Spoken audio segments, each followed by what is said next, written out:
just going to have to Good evening. Welcome to the Albany County Public Library and to this wonderful event hosted by the League of Women Voters. We're so happy that you guys are here. I attended the first run of this event, and you guys are in for a fascinating and wonderful evening. I think it's really, as I said, it's a really interesting topic. It's also a really important topic. So I'm so glad that you all could be here and join us. With no further ado, I'm going to turn it over. Thank you, Rachel, and to the rest of the library that's helped with some of the setup and such tonight. I'm Nancy Lockwood. I'm the co-president along with Lynn Ipina of the Laramie League of Women Voters. I'd like to welcome everyone here tonight. The Laramie League, along with the public library, is very excited, as Rachel mentioned, to be presenting tonight's educational program, 100 Years of Empowering Voters, Considering Alternative Voting Methods to Enhance Democracy. We bring you this program not only in celebration of 150-year anniversary of women's suffrage in Wyoming this past December, but on the 100-year anniversary of well-known suffragist Carrie Chapman Catt's visit to Laramie, Wyoming. Carrie Chapman Catt founded the National League of Women Voters on February 14, 1920. She visited Laramie, Wyoming on November 9 through 11 to attend a women's conference and to assist in the establishment of a Wyoming League of Women Voters. So we begin tonight's program with a short recognition of Carrie Chapman Catt and her contributions to women's suffrage. We're going to welcome one more person here. This is Robin Hill. She's a member of our local board and on the state board. So this is actually a repeat performance that we held in November on the 100th anniversary of Carrie Chapman Catt's visit, which was very well covered in the Boomerang. So the plans are now completed for the women's conference. This is from November 5th, 1919. All meetings are to be held in the Carnegie Library Auditorium. Here we are in the library, very fitting. The meeting started with vocal solos. We're not going to do that tonight. Sorry. There were many inspirational talks. Mrs. Carrie Chapman Catt herself gave one called Wake Up America. Mrs. Emma Howell Knight spoke. At the end of the conference, the Boomerang said at the start of the conference, the nation's most distinguished women are here for the conference. Prominent visitors are warmly received. At the end of the conference, Mrs. Catt and other department members of the Women's Party go from here to Cheyenne, accomplished much good while in Laramie. Now, the mayor at the time was Edward Ivinson. Edward Ivinson welcomed the Women's Party and the delegates to this conference with a lengthy, flowery speech, which historians believe that he did not himself write, as he was not known for his eloquence. But we have Mr. Ivinson here himself, in the person of Al Tremblay, who is going to read you just a couple of sentences from that lengthy, flowery speech, so that you get the flavor of the welcome.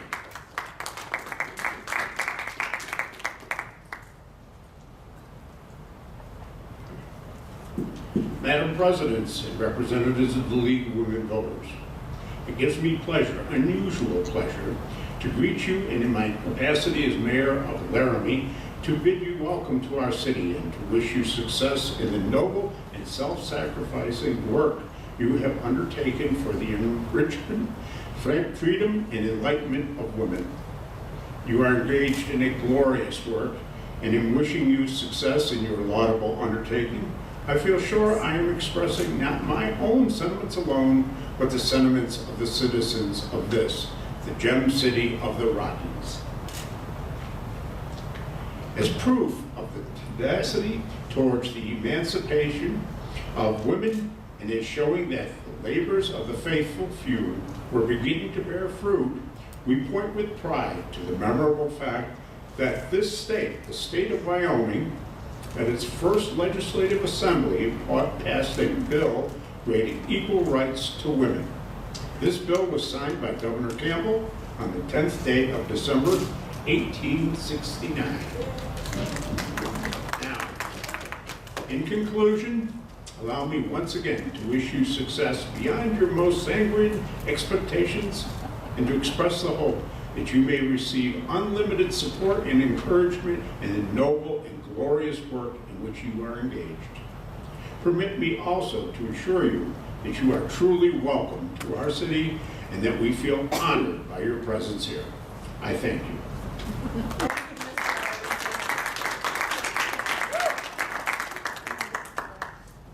We are so honored to have him with us tonight. And now, 100 years later, the League continues Carrie Chapman Catt's work towards the empowerment of voters and in defense of democracy. To these ends, Matthew Link will tell us about the voting process and how this reflects the collective will of the electorate. Matthew Link is a member of the League of Women Voters of Laramie. He has a BS degree in biology with a minor in math, and now is a graduate student in biological sciences at the University of Wyoming. He also has an intense interest in the political process and how voting impacts this process. In the time between his college graduation and beginning graduate school, Matthew embarked on a period of self-reflection and self-education regarding the political process and ultimately voting methods. He views himself as a scientist first and foremost who believes very strongly in evidence-supported arguments.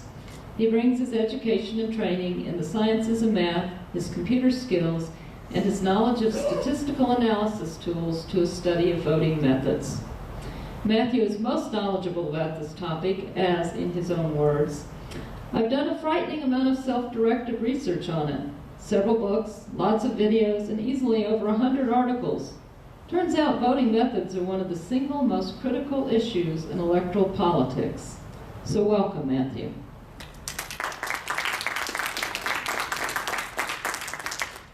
Thank you. So there's nothing like last-minute technical surprises, so I'm running this at a slightly lower resolution than preferred. So we're going to keep the lights off during the talk so people can actually read things. Hopefully that's enough. So, voting methods and social choice. The topic of this is how we can enhance democracy with alternative voting methods. So, to start with, we're going to define what we mean by democracy. What is this thing we call democracy? If we take the word literally from the ancient Greek, demokratia, it's rule by the people. Okay, that's a little vague. So there's lots of ways to interpret that. For the purposes of this talk, we're going to narrow it down to kind of a general principle. It's when decisions are made that affect you, you should be a part of those decisions. So, what is the state of democracy in America? Well, I have in my hands a very important political science paper released in 2014 by a team of Princeton researchers. And what they did is they got a giant amount of data from about 1,800 oppose and support public policy questions spanning 20 years of public opinion polls. And with, quotes, a small army of graduate assistants, they were able to take that information and split it up into a 50th percentile of income earners and a 90th percentile of income earners. So basically, from a bunch of polls, they were able to determine the preferences of the so-called average or median American and the preferences of the affluent Americans. And to this data set, they added one more piece of information. With their army of graduate assistants, they looked at a whole bunch of powerful interest groups, groups that regularly appear on the Forbes magazine's Power 25 lists, and then 10 industries that report the highest amount of lobbyist expenditures. So they have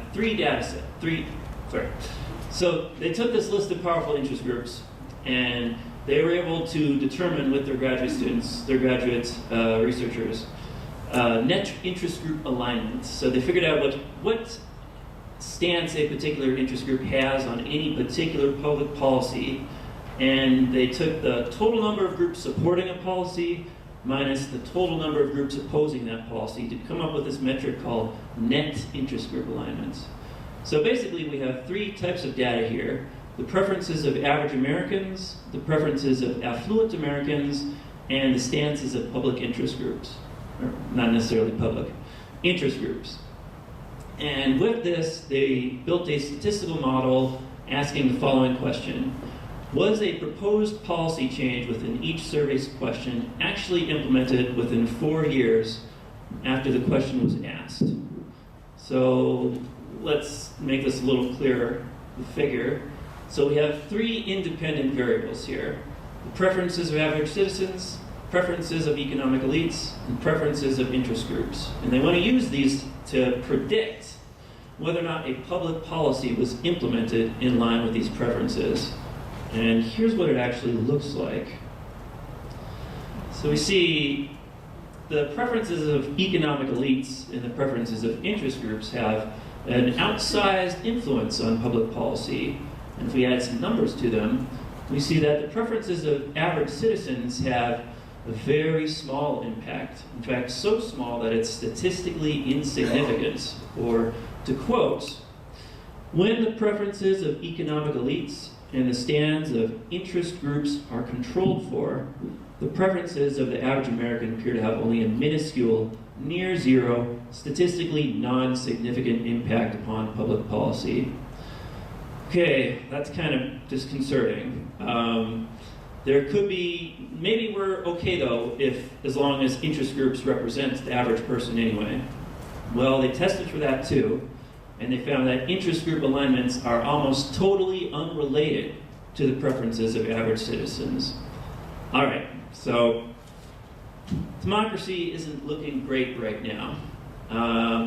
The question is why? Why isn't democracy apparently functioning that well? So the obvious thing that people are quick to jump to is money in politics.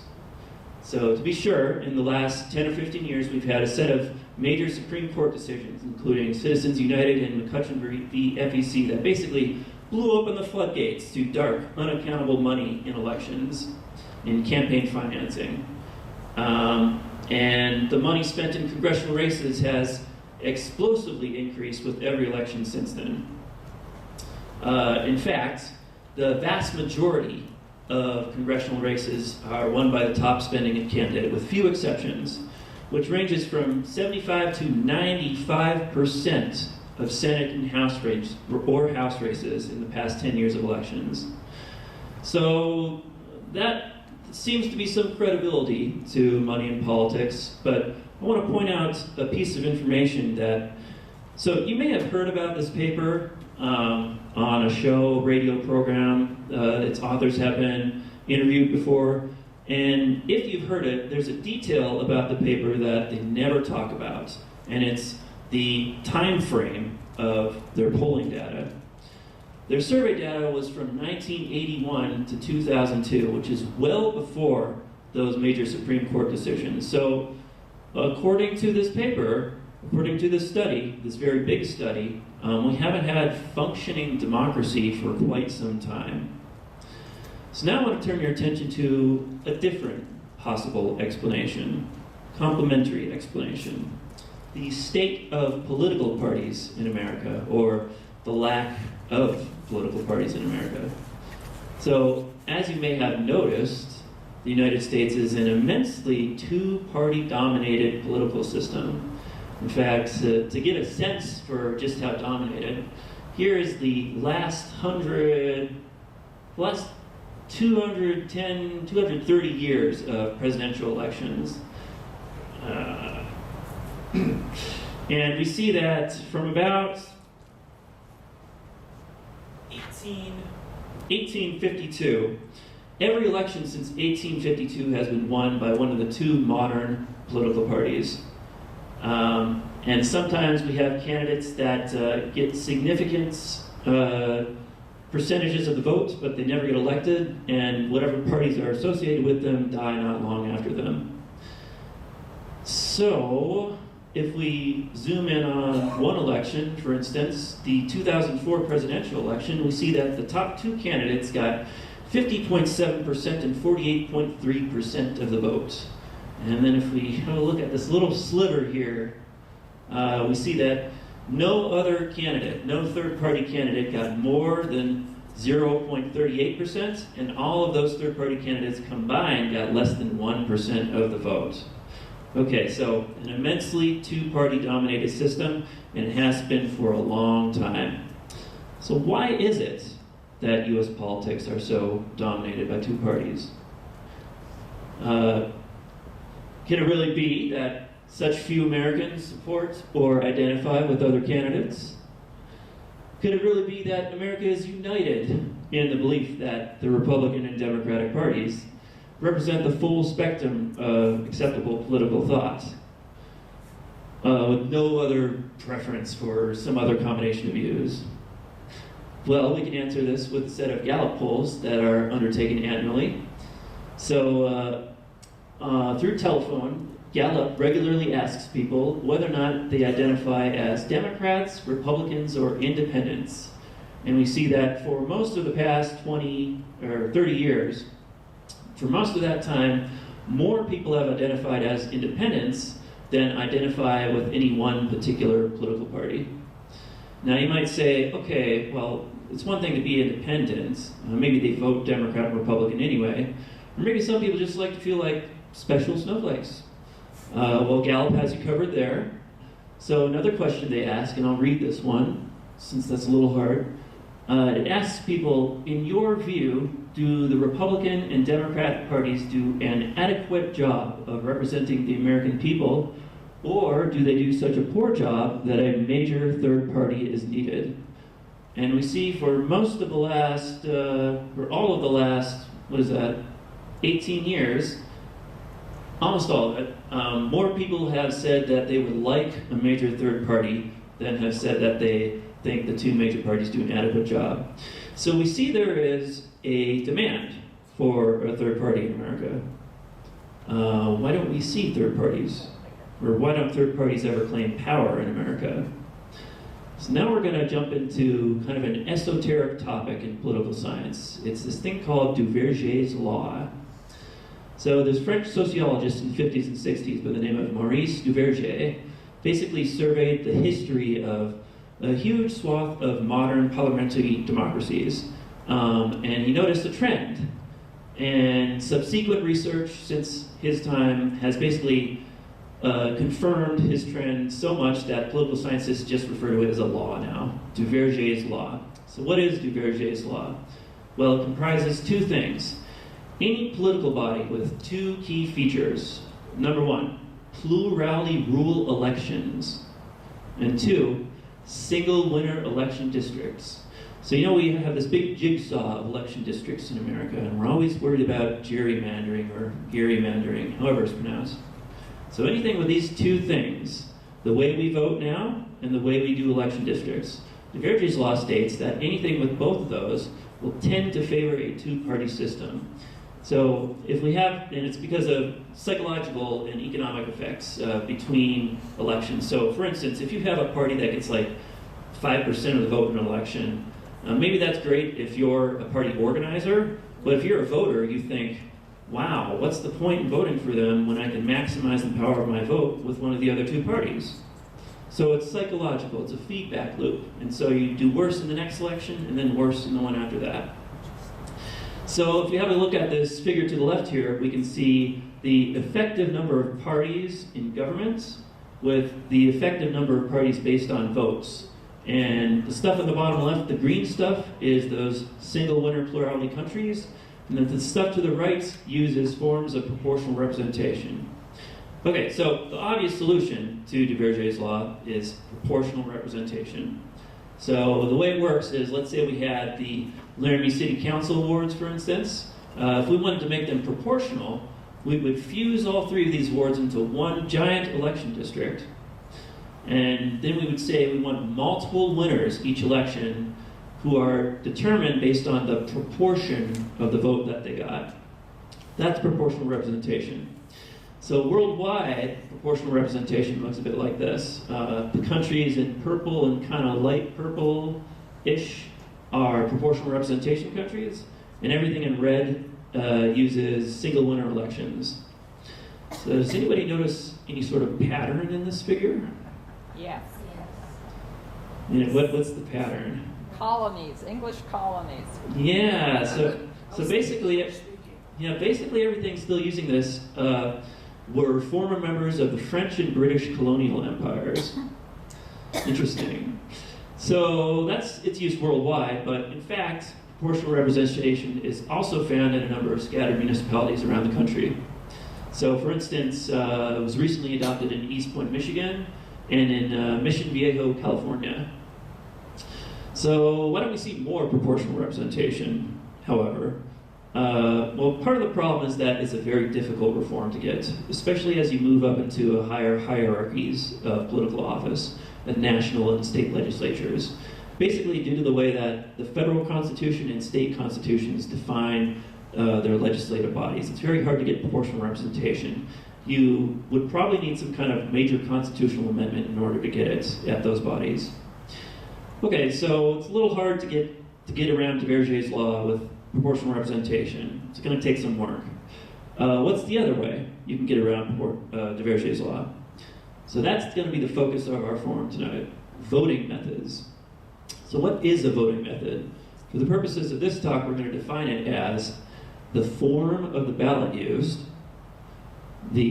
what constitutes a valid vote on that ballot, how to count the votes, and finally an algorithm for determining the outcome of the election. So let's not confuse voting methods with other types of voting systems, election systems, which are concerned with things like whether or not you should have paper ballots, whether or not you should allow people to mail in ballots, whether or not you should use machines or paper, things like that.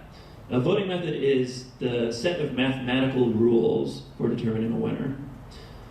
Okay, so tonight we're going to try out a whole bunch of different voting methods. And let me just define the first one. So you're all familiar with it. Plurality voting is what we use. Also known as first past the post voting in English Commonwealth countries. And it's very simple. You choose one candidate, you choose one option, and the option with the highest number of votes is the one that wins the election. Plurality voting has a lot of problems.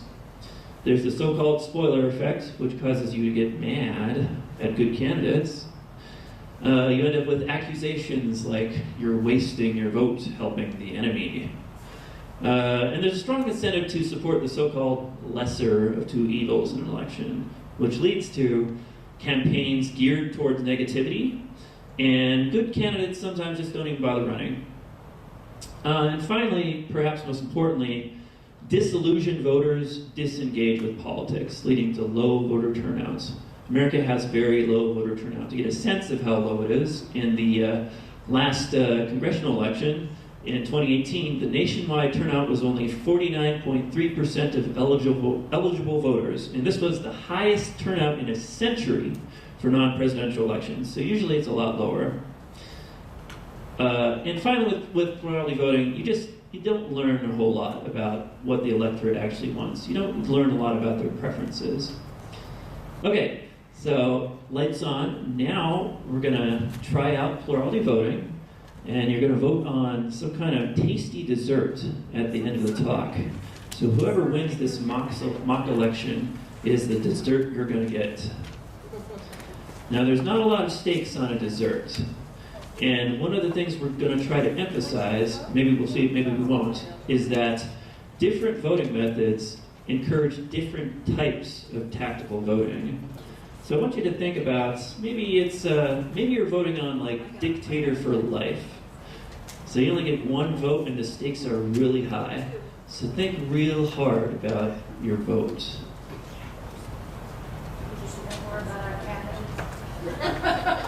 Maybe later. Okay, raise up your ballots when you're ready for collection.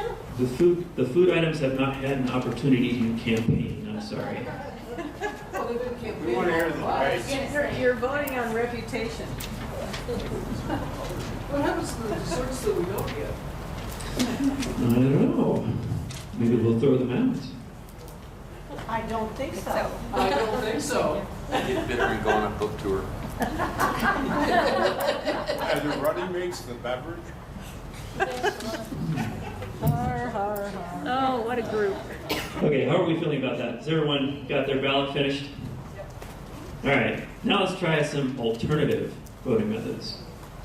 So we've seen plurality voting. Now we're going to talk about the next simplest voting method.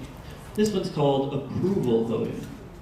So in approval voting, instead of choosing one candidate, the change is very simple. You choose as many candidates as you like on your ballot. So the candidate, again, with the highest number of votes is the one that wins. We can think of it this time in terms of approvals. Oops. And the ballots are very familiar to plurality voting. You just change the instructions. And approval voting can be implemented on voting systems already in widespread use, including all the electronic voting machines in America, without any sort of fundamental restructuring of the ballot or software. And it's real easy to audit approval voting. It's almost as easy as it is to audit plurality vote. Okay, let's try that one out.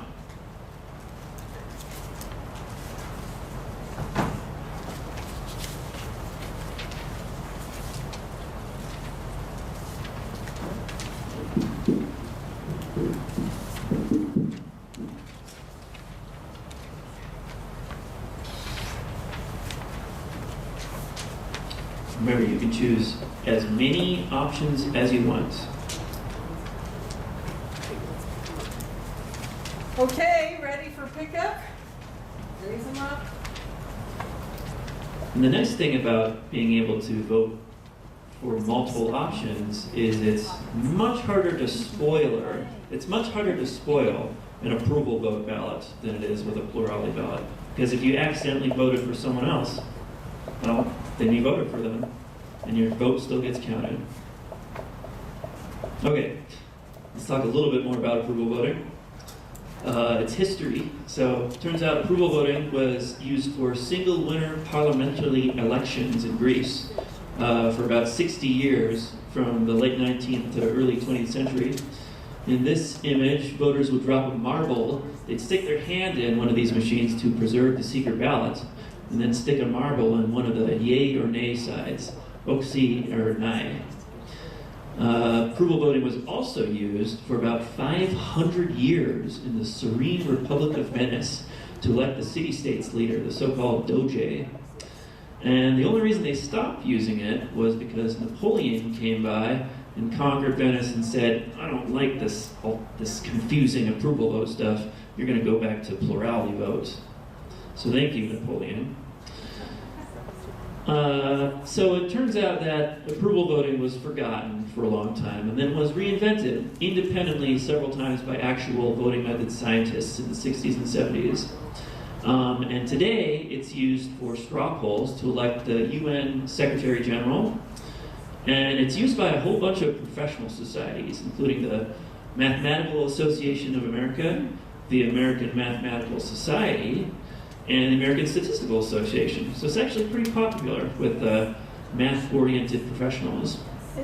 And recently, approval voting was adopted by Fargo, North Dakota in 2018. Okay, so that's approval voting. I'm going to try out a really complicated alternative voting method. This one's called instant runoff voting.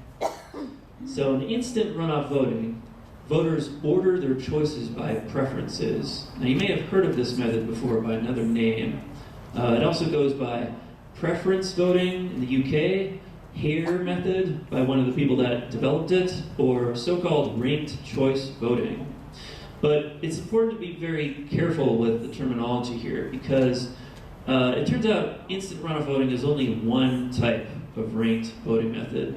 There are tons of different ranked choice voting methods. So be specific. So in ranked choice voting, it goes like this. Your ballots are tallied according to the voter's first choice, their first preference. And if a candidate attains a majority of the votes on that first preference, then they're the winner and the counting is done. If no candidate has a majority, then the candidate with the lowest number of first choice votes is removed from voters' rankings, and then their votes are transferred to their second choice. In effect, running what is an instantaneous automated runoff election, thus instant runoff voting. And this process continues iteratively until some candidate achieves a majority and finally becomes the winner. Okay, let's try this one out.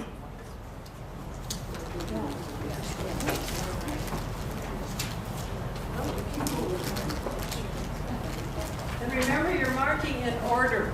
1 for first, 2 for second choice, 3 for third choice, etc.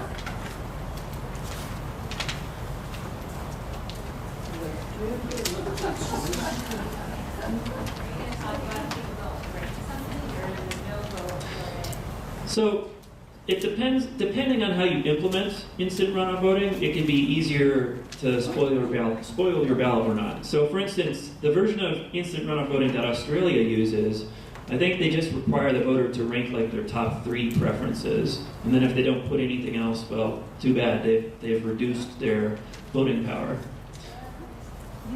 So you can do it like that. I think the version in Maine right now does the same thing. It's like the top 3.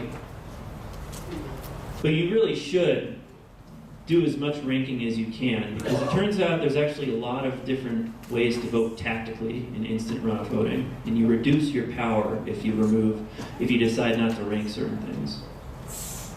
Okay, let's talk a little bit more about it now. So instant runoff voting necessarily requires modifying your ballots because you need a way to measure rankings instead of yes or no or check boxes.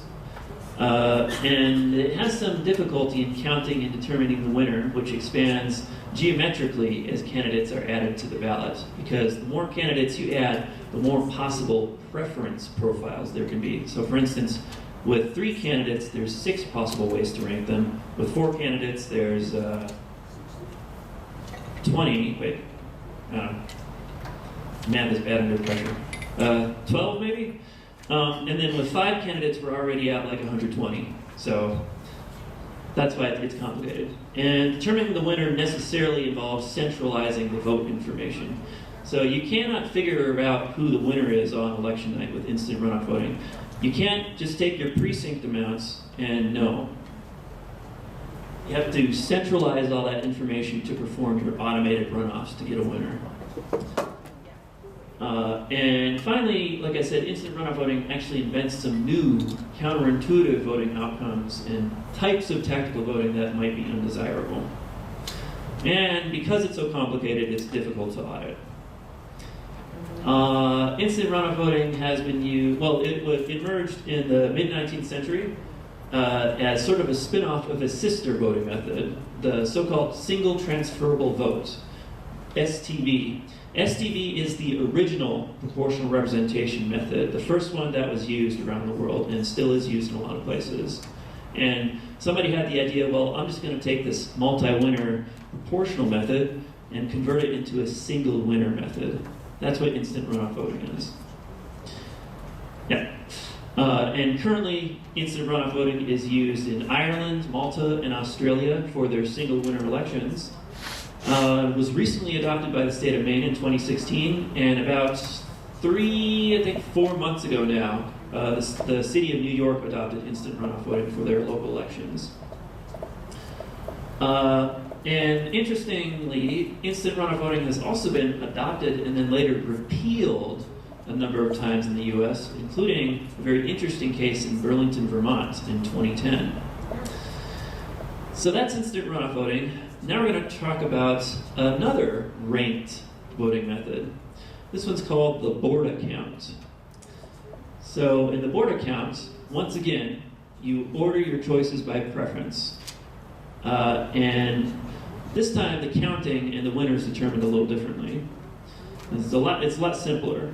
So instead we associate points with the rankings, your candidate rankings, and we just sum them up for each candidate. And then the candidate with the most points is the one who wins. Much simpler. Oh, so let's try that out. Which one are we doing? Borda? Borda count. Okay. Now, you're going to notice on your ballot, this time we want you to give the highest number to your most preferred candidate and the lowest number to your least preferred candidate. So we're just switching the order. Mathematically, it doesn't really make any difference.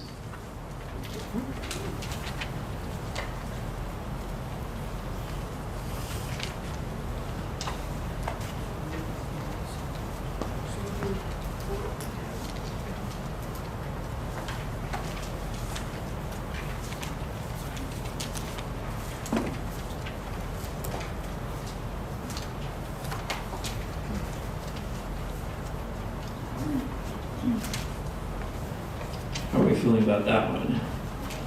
Maybe think of, Opposite of the one we did last. yeah, maybe thinking a little more about how you might game one of these ranked methods. Maybe you bury the food item you want the least and put the one you want the most right at the top. Or maybe you bury the one that you think is going to win. Maybe you vote dishonestly and put the candidate you don't like as much, but you put it at the bottom anyway. Okay, so that's we've tried that out. Let's talk a little bit more about it. So the border count in history, again, like many voting methods, was invented many times in history, and then just people forgot it was a thing. Turns out it was used by the Roman Senate in the early 2nd century. It was written about a number of times by some scattered scholars in medieval Europe and forgotten.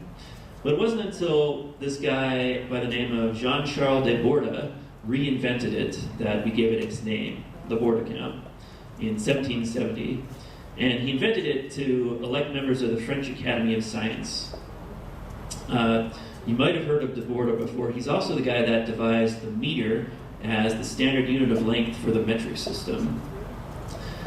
And it was de Borda's invention of the border count and his published writings that effectively ushered in the new science of election methods in the 18th century. It wasn't a science before. No one really had written about it. So they used it for about 2 or 3 decades in the French Academy of Sciences.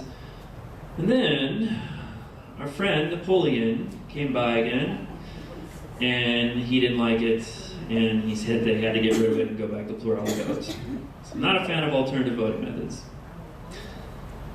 So border count is currently used in a lot of sporting events, particularly like the Major League Baseball Most Valuable Player, the Heisman Trophy. A number of sporting awards are chosen through the border count.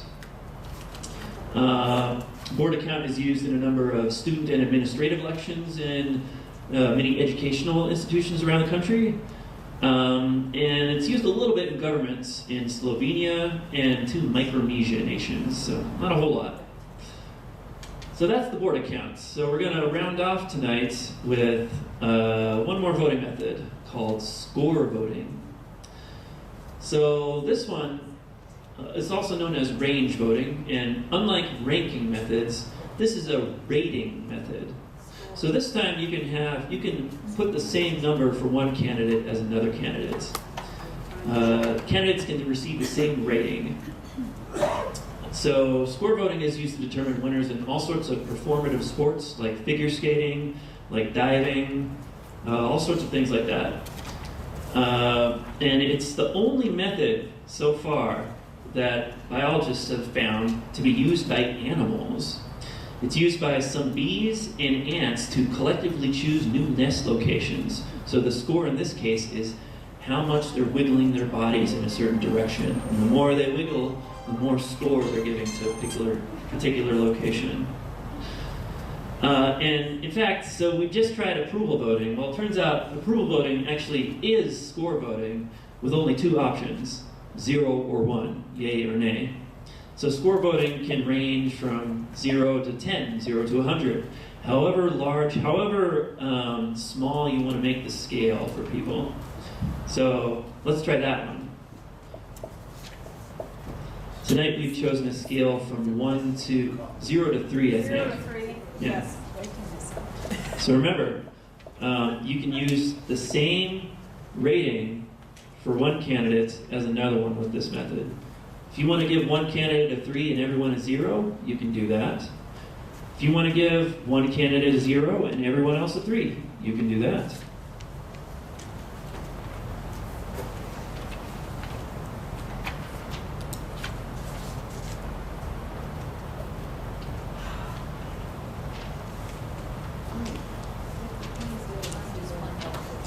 Maybe.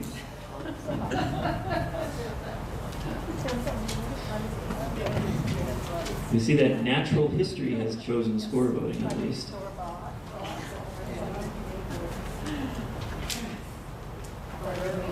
Okay, how are we feeling about that one? All you have to do is put an X, but that's okay. People put the digits in the boxes, that's fine. We'll accept that. So that's it for score voting. No, All right, so we've tried out some various voting methods tonight.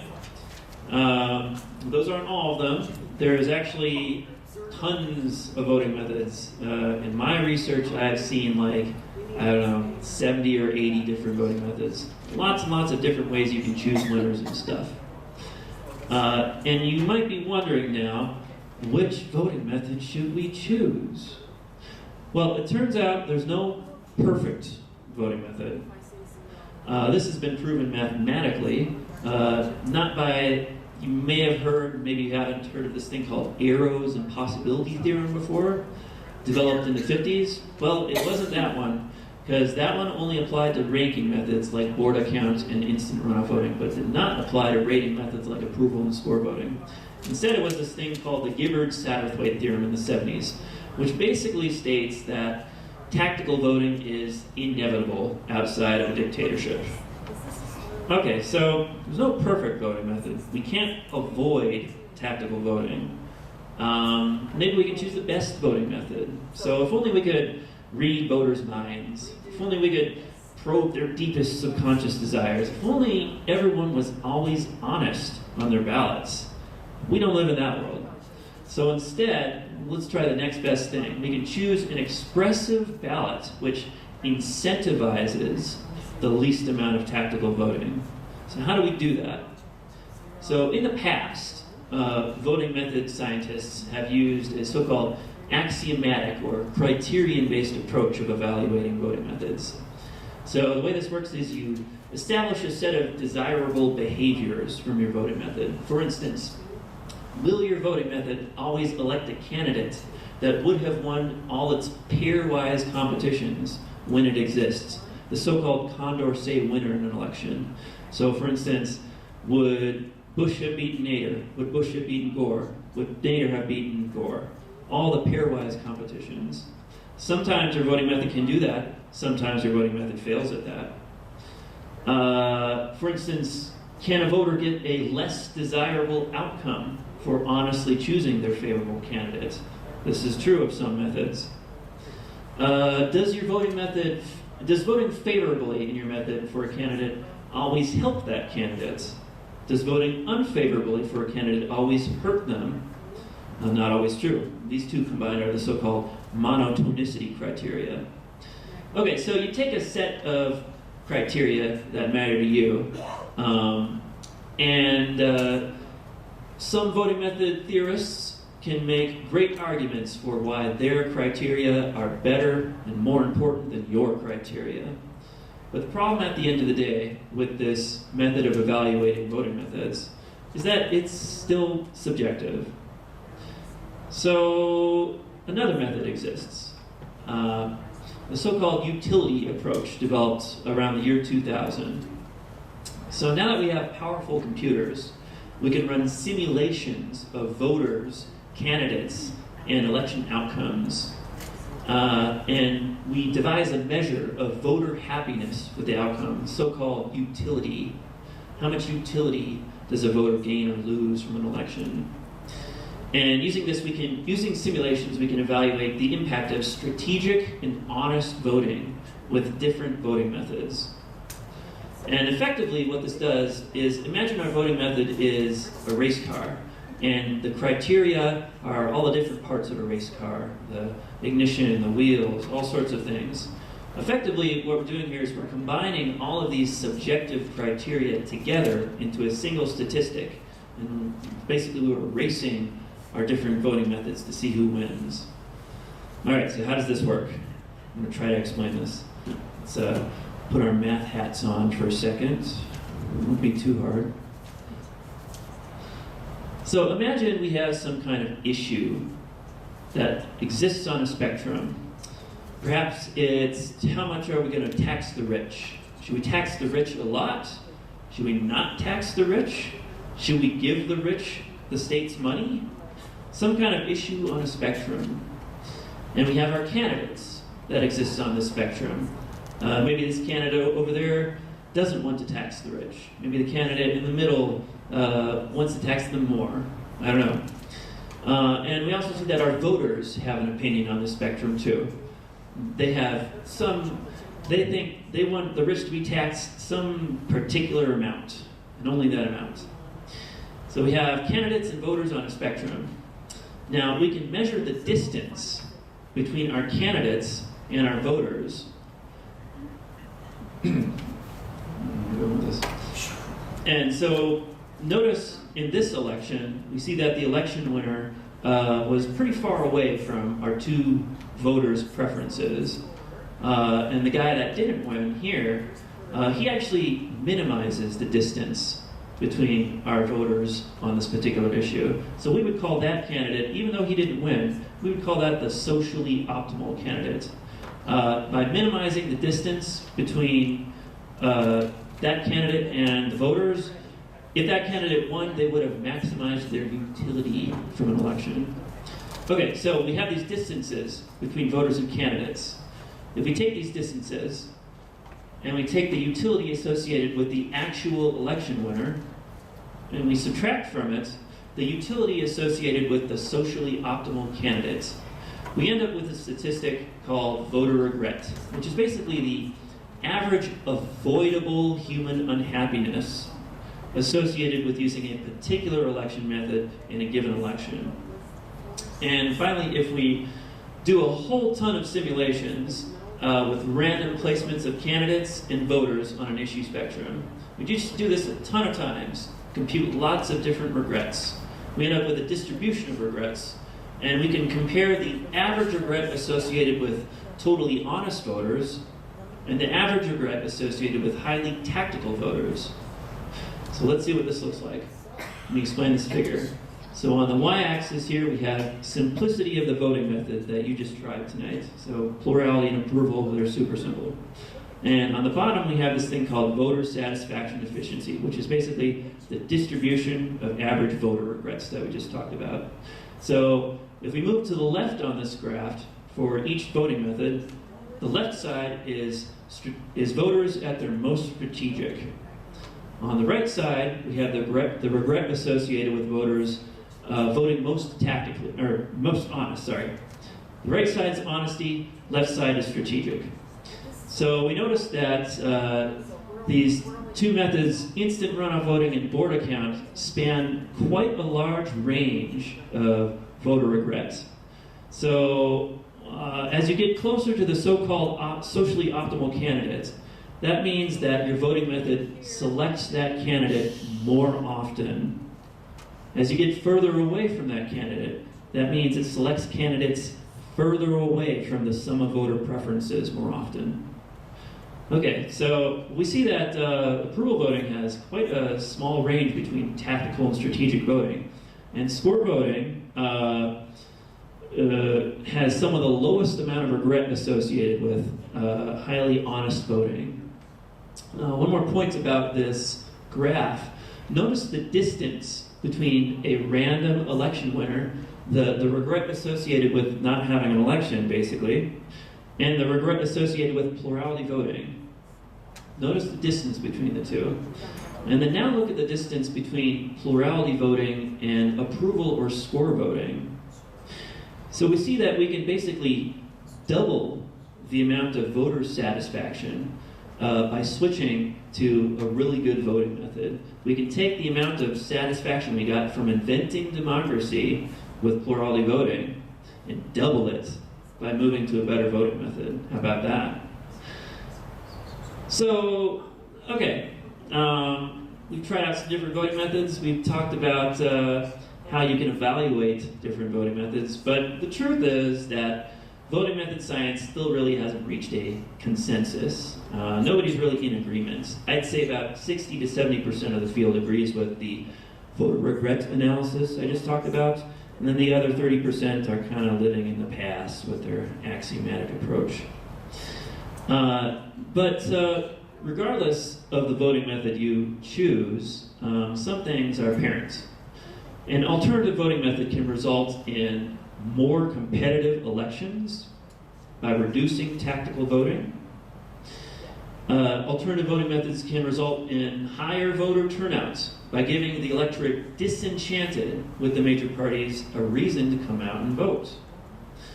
It can reduce campaign negativity and make candidates focus more on themselves and their policies.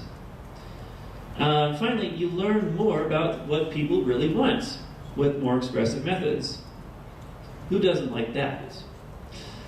And as far as dealing with Duverger's law, getting rid of this two-party system for a multi-party democracy, in terms of reforms, voting methods are a more practical and immediate reform than full-spectrum proportional representation, because proportional representation, you'll have to focus on all sorts of different offices and work on them individually. Whereas if you adopt a alternative voting method, you can affect tons of different offices at once, even ones that will never be proportional, like governor, mayor, presidential elections. Even those you can affect with an alternative voting method and make more competitive. So there's a lot of disagreements, but there is one thing voting method scientists and political scientists in general are in unanimous agreement about. Plurality voting stinks. Okay, so that'll be it. Any questions? Wait, one question. Are we going to? Oh, actually, while we're opening this up for discussion, let's see how our counting team is doing. Do we have a result yet? Well, we can. Yeah. Okay. So, I lied. You weren't voting on the snack you're going to have to eat. We brought all of them tonight. So, help yourselves to the snacks at the table on the right side of the room while we see if we can figure out who won our mock elections. I'll go uncover. Okay, I'm going to turn off. It depends on the type of proportional voting method that you use. So with the method used in Australia, for instance, single transferable vote, they determine proportion based on rankings. Some countries use a party list system of proportional representation where people don't vote on candidates at all. Instead, they just vote on parties, and then whatever amount of votes each party got is the amount of representatives that that party appoints to a particular position.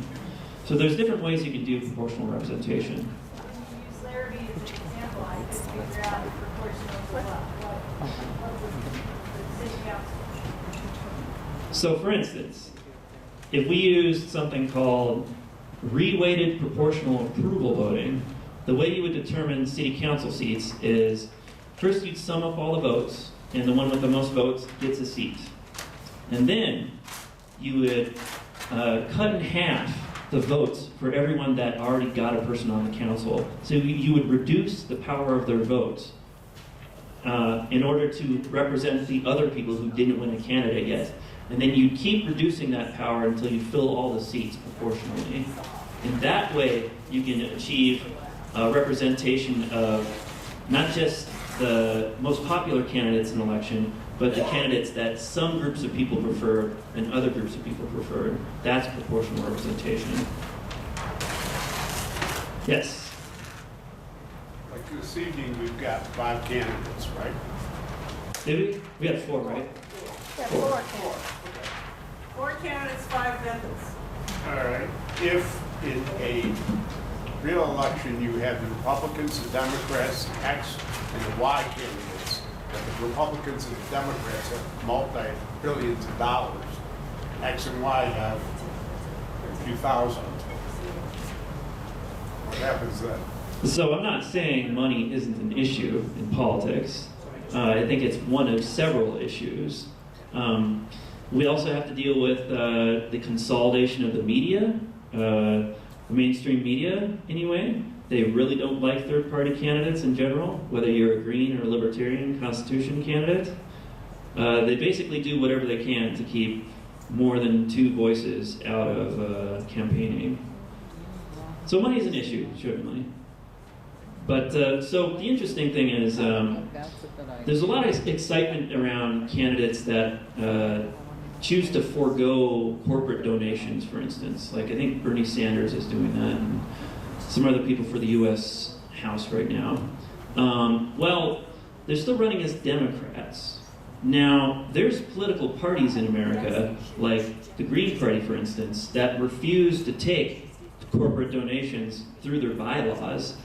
Now, if those parties were competitive, maybe that might change something. Yeah. So, I've been involved in choosing a job candidate, right? And the method that's sometimes used is everybody gets 10 votes. And Yeah, that's called cumulative voting. Yeah. And then you can give all 10 to 1 or 5 and 5 or however Yep. you want to do it. How does that stack up in terms of? That's a good question. I think the last time I looked at like a really broad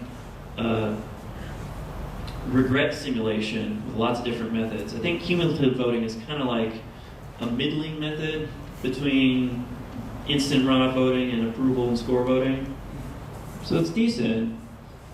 It's not the best. And when I say that, when I say how it stacks up to other voting methods, what I'm talking about is how often it delivers the socially optimal candidate or something closest to voters' preferences versus how often it picks something far from what people really want. Okay, are you ready for results? Okay, let's hear it. We need the microphone.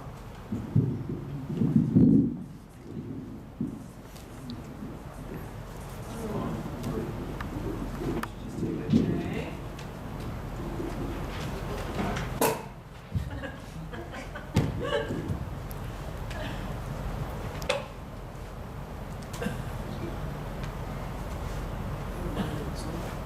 Well, we've decided to.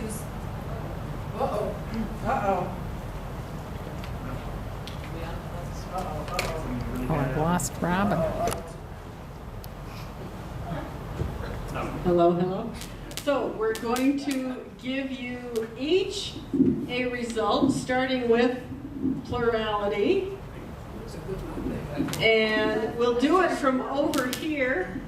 So, okay, Nathan, you talk and I'll write. Okay. Tell me what the numbers are. Okay. So lemon bars got 2 votes. Chocolate chip cookies got 6 votes. Brownies got 9 votes. And macaroons got 6. Okay. Oh, really? So here, according to this method, the standard method we're all used to, then brownies is the winner. Okay? Now for approval voting, remember you just marked yes or no for every single possibility. So lemon bars came in with 14 approvals, chocolate chip cookies with 17 approvals, brownies with 14, and macaroons with 10. We have a different winner by this method. But what if they were tied, the top 2 were tied, the top 4 were tied? A tie has to be handled in the same way that any tie is handled in any election, which depends on the precinct and the election, of course. Here in Iowa, they flip a coin. In Iowa, they flip a coin. Yeah. Okay, Julianne. Read the numbers and I'll write them down. All right. So for the score voting, lemon bars ended up with 40. Chocolate chip also ended up with 40. Pretty close here. Yeah. Brownies ended up with 49. Yay! And macaroons, 33. Okay, so on this, where everybody got to give a score for each, then we have a different winner, same as the first method though. So I wrote mine down already. Okay, you want to talk? So, on the board account, we have a tie right up front.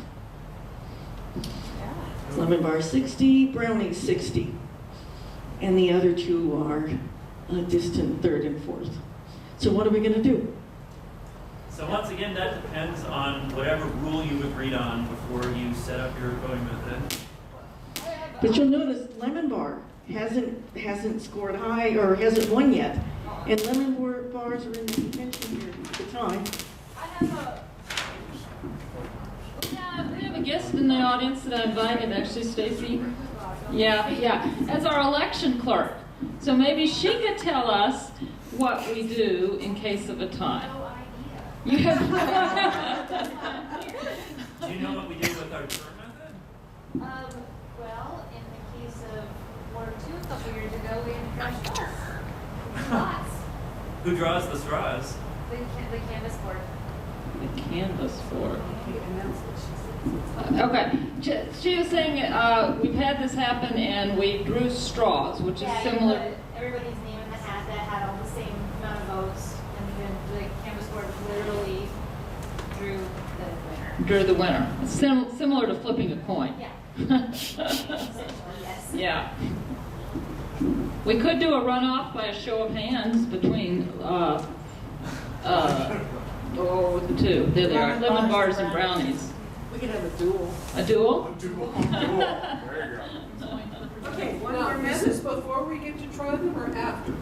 You can try them now. Anytime.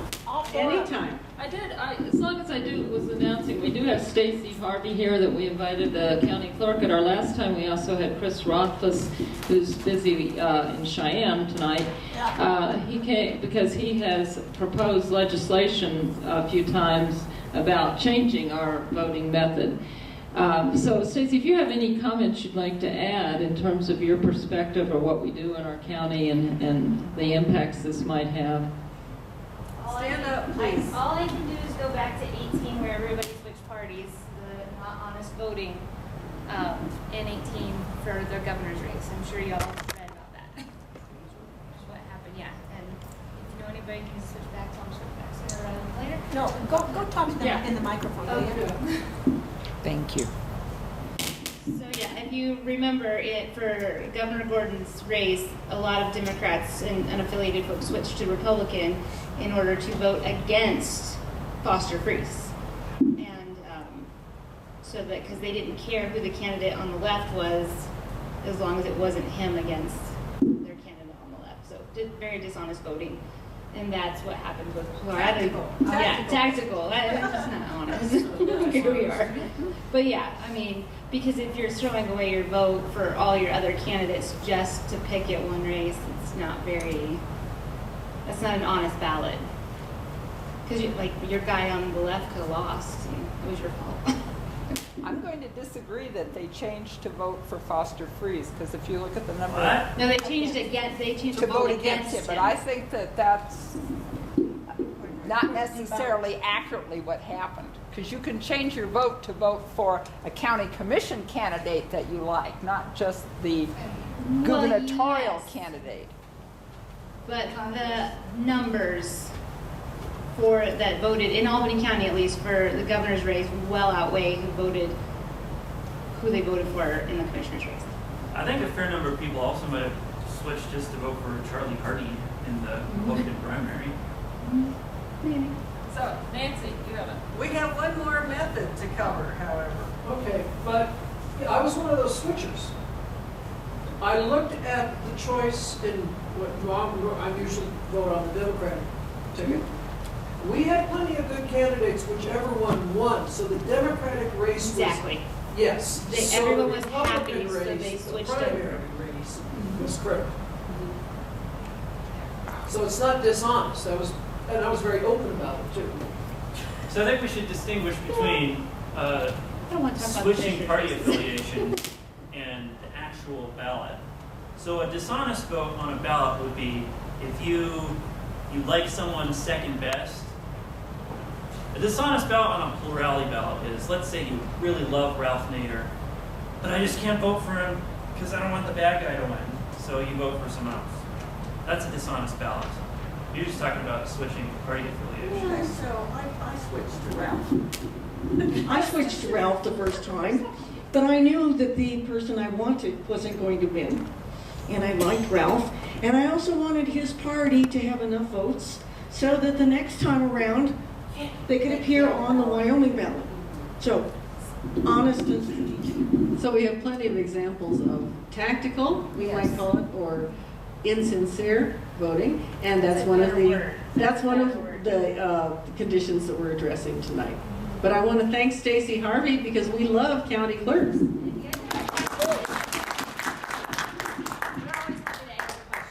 Now, we have we left a complicated method for last.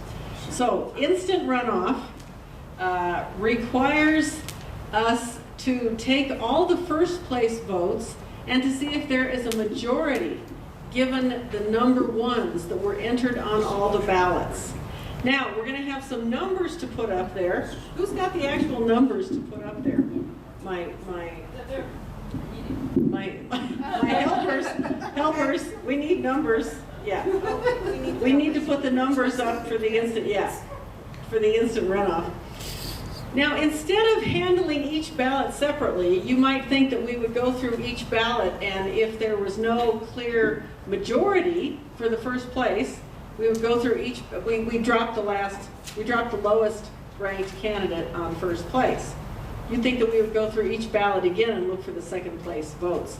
But no, it's much more efficient to count each possible configuration. So there are 24 different rankings given for candidates.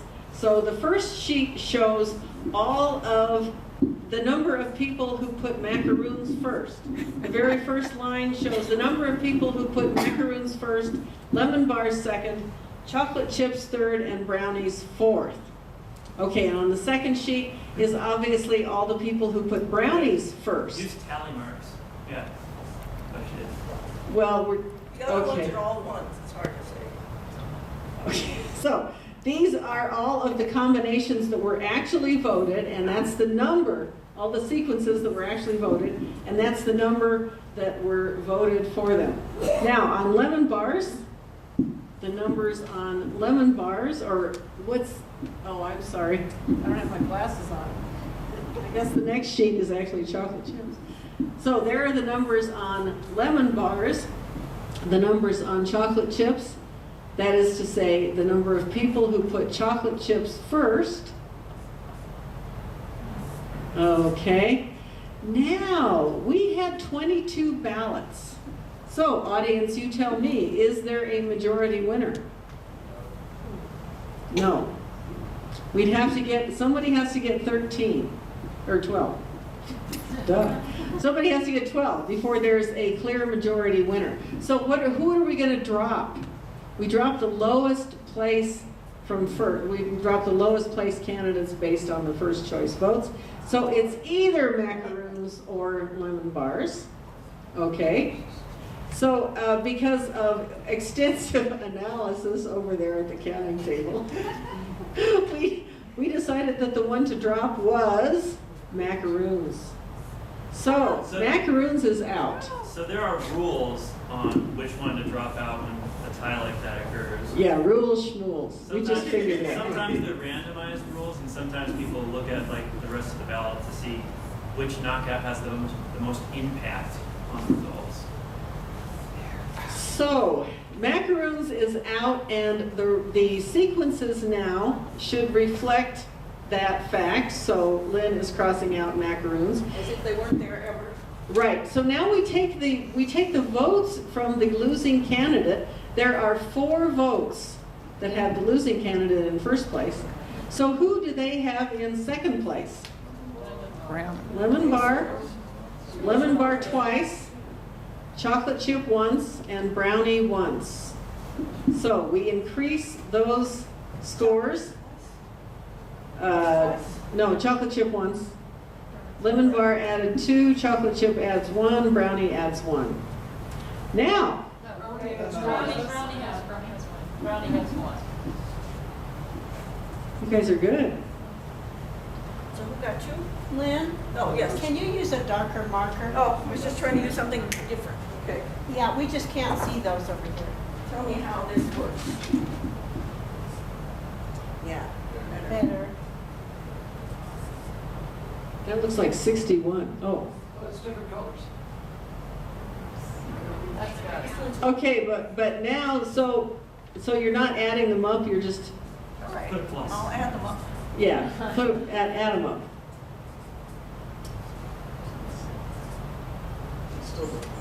Not yet. Still don't have it. Okay, so there's still no majority. And the score is now, what are the scores there? So you gotta take chocolate chips out. 6, 7, and 9. And, no, it's 6. The lemon bars are the lowest one now. Okay, so we're gonna drop lemon bars. So now we're performing our second automated runoff election. We still don't have a majority.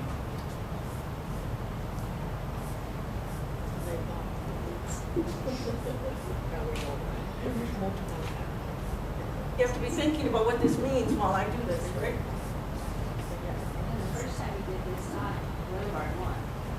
Okay, so having, Lemon bars have won our last 3 forums. having dropped lemon bars, we go to the lemon bar sheet. We go to the lemon bar sheet to see what those people's second choice was. We have, So they're down here. 2 brownies, 3 brownies. Oh, 3 chips, 3 brownies. No, 3 again. Yeah. So One start, brownie. 3 chips. so start from the left and ignore crossed out entries. And you have to go to the top. no, there's no votes on the top. There were no votes for those sequences. So there are 4 sequences that we have 4. And we have brownie, 3 brownie, brownies and a chip. and here's a chip, and there's a brownie. So 3 brownies and. So we're gonna add 3 to brownies. All right, but now we have to go back, right? You want to keep them active. 7. So for the you want to chips. address this? So you don't need. Okay, so we see that the first choices of our brownie and chocolate chip profiles are still intact. So we don't need to modify those at all. They still maintain their numbers. So we're just distributing the 6 votes from the lemon bar profiles to the remaining 2 now. The chip gets 1 more. Brownies 3 more. 3 more. There's 12. We got our 12. And brownies 1. Wait, chips get 3 more also. No, because the top 2 count the top 2. Nope. Nope. No, this looks right. You have 6 votes. No, nobody wants to. Nobody voted for these in the first. How do we lose them? So you moved the 4 votes on the lemon bar preference profiles. 3 of them went to brownie, 1 went to chocolate chip, right? There were these 2 votes that haven't been counted. All right, so you need to go back to the ballot on the left here and check out the remaining. Oh, I see. Right. So we haven't encountered this complicated situation in the other demonstration. So we are, yeah. You do realize you're pushing plurality voting. So you can see why everyone likes to use computers when they use instant runoff voting. So the problem here is that in the redistribution, lemon bars, it's clear how to redistribute these 4 votes from lemon bars. But lemon bars also got these extra 2 votes. So there should be 1 for that. Yeah, these extra 2 votes came from macaroons. You have to go back here and see what those 2 said. So 1 for Right? So one was a brownie, or one was a brownie, one was a chocolate chip. Okay, so we should. So brownies 1. Looks like it. Is that where we are? Right here, chocolate chip and brownie. So the votes that came from this sheet were evenly divided. So the. So you add those. So we're going to So now add we're gonna add those in. 1 to brownies and 1 to chocolate chip. So we now have 13 and 9. Yeah. But 13 is. Right. Okay. So we can check our math by, what's 13 plus 9? 22. 22 ballots. All right. Okay. Somebody could not put a second or third choice, then you'd have the problem that they had in Iowa. because the program was expecting matching numbers for the first round and the second round, and it didn't match, and it flipped it out. Well, if they didn't put their choice there, it could be considered a spoiled ballot, or people could just say, well, that's it, you're out of votes. They walked out, but the programming was expecting to have the same number of voters for the first alignment and the second alignment. So It wasn't a good program for counting. Well, yes, so what you're talking about in Iowa was not instant runoff voting. It was two separate runoff elections. Right. It was but not plurality. But it's a similar effect though, because when you redistribute the votes, it's what you were doing with this. It's the same kind of thing, it's just done on different pieces of paper. So I think the programmers were expecting to have the same number of voters for each, and they didn't, and it blew up some things. Matthew?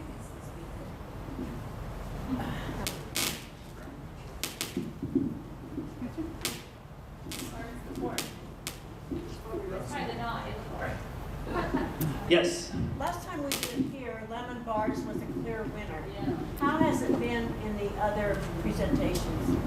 Lemon bars won even more open. Oh my goodness. If you put it into the Lemon bars won 3 other times. Okay. Yeah. Lemon bars won even more overwhelmingly in Gillette and Casper. So we've actually had much more interesting mock elections here in Laramie. We have more diversity of food tastes, I guess you could say. How many chocoholics are here? But also, notice that if you did not keep the exact same preferences from ballot to ballot, that might have altered the results as well. Because I think I might have switched a couple of preferences from one method to another. So let's see, we have brownies won with 3 of our methods, and chocolate chip, who won the board account? No, nobody. We'll have to flip a coin to determine that one. It's interesting though, because you would expect it to be a tie maybe between brownies and chocolate chips or something. So did anybody vote tactically on the plurality ballot? Were they afraid of something else winning? No. The stakes aren't that high. So there's 2 ways you can get different winners with different methods. One is because the forms of tactical voting are different, but also some methods simply deliver different winners because of their mathematical algorithms. Yeah. As I said, we did forget to tell people to keep consistent, in their head preferences, which we did when we did this in November. So I don't know if anybody changed their preferences on different ballots. Yeah. And that would Well, impact they did, the you results. said try to think tactically. You did, you got it. Sounds like me, I would have missed the brownies all the way.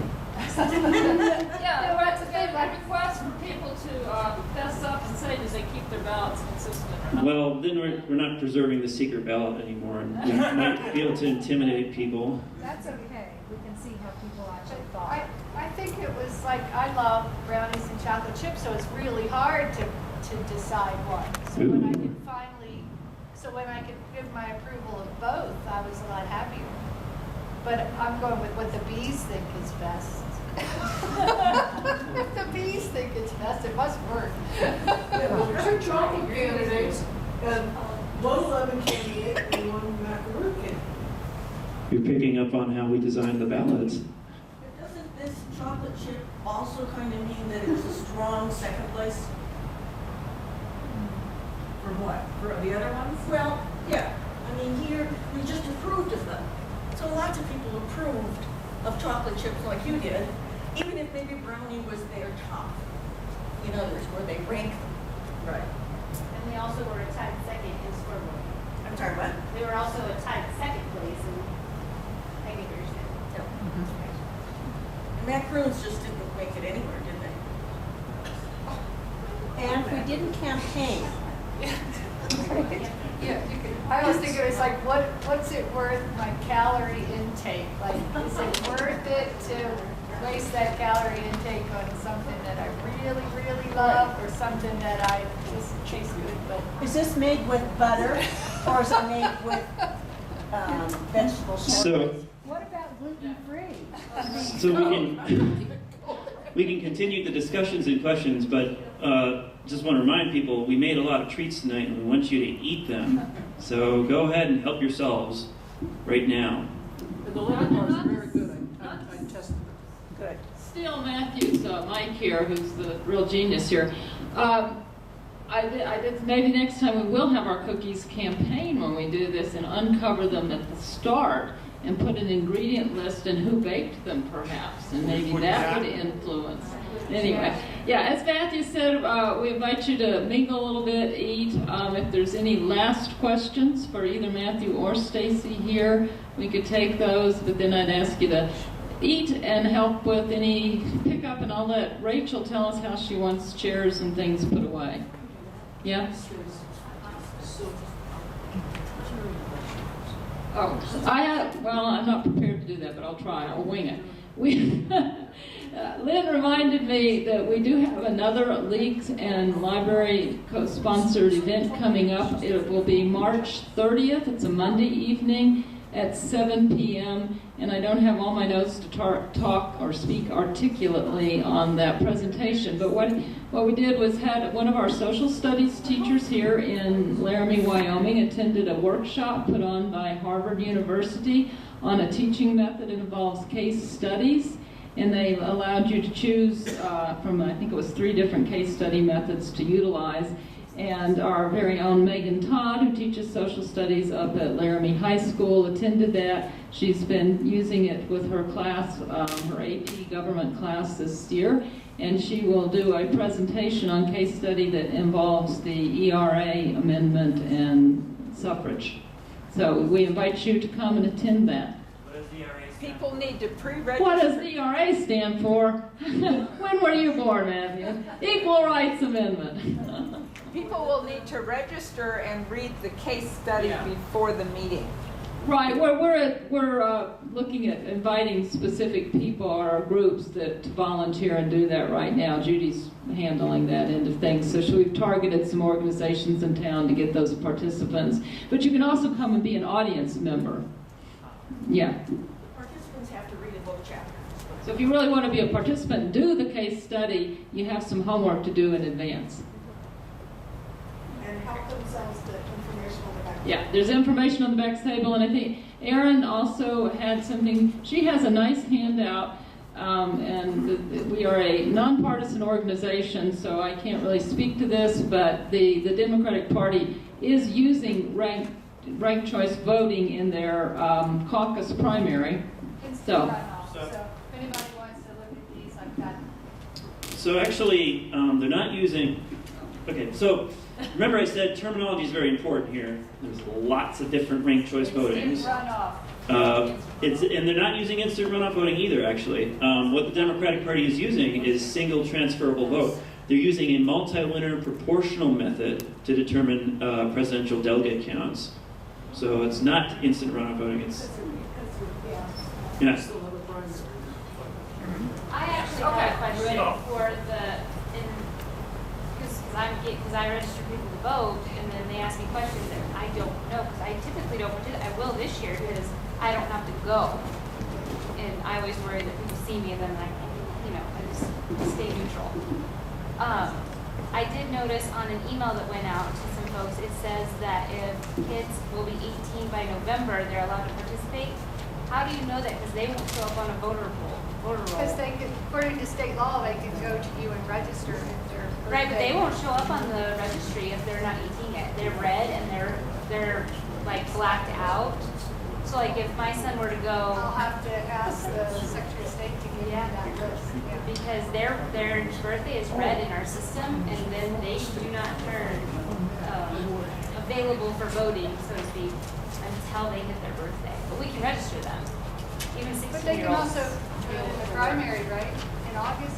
If they turn 18 before the primary. Oh, I thought it said So you have to be 18 on election day. By Even on primary election day. Yeah, it's by the general, but they won't show up on the rolls. They're not technically old enough to register. So I just thought it was interesting that Well, how do you figure that out? yeah, I'm I'm truly curious because I'll I was just like, have to ask for that. and I was going to run like a pretend poll list today, just to see, because I had a young man come in yesterday and register, so it was going to be just in time. Yeah. Yeah, I was Okay, we're not quite ready to wrap up yet. Well, so, hey Stacy, I have a question for you. What would it take to move Albany County to a different voting method in terms of infrastructure and county clerk business? I have no idea. Okay. I truly don't. Like, I don't even know what we're doing this year. I mean, I can honestly tell you, I have no clue how we're going to even run our elections this year. Okay. I think I'll find out tomorrow. I have no idea. It's frustrating. Okay. So I think this Well, is we're prepared, at least some of us are now prepared in case a different voting method comes along. Suddenly, let's thank Matthew Liddy for his very interesting presentation. And let's help ourselves to some of the candidates over there. And feel free to ask any of us questions, or the county clerk, or Matthew. Rachel's gonna tell us how to take down the chair. Okay. Darren, just real quick, if you guys can help us with the chairs, all we need is 15 chairs. We need 15 chairs still out and in a semicircle in the front. Everything else can be stacked on the rack in the back, and I will take care of all the sounding holes. Okay.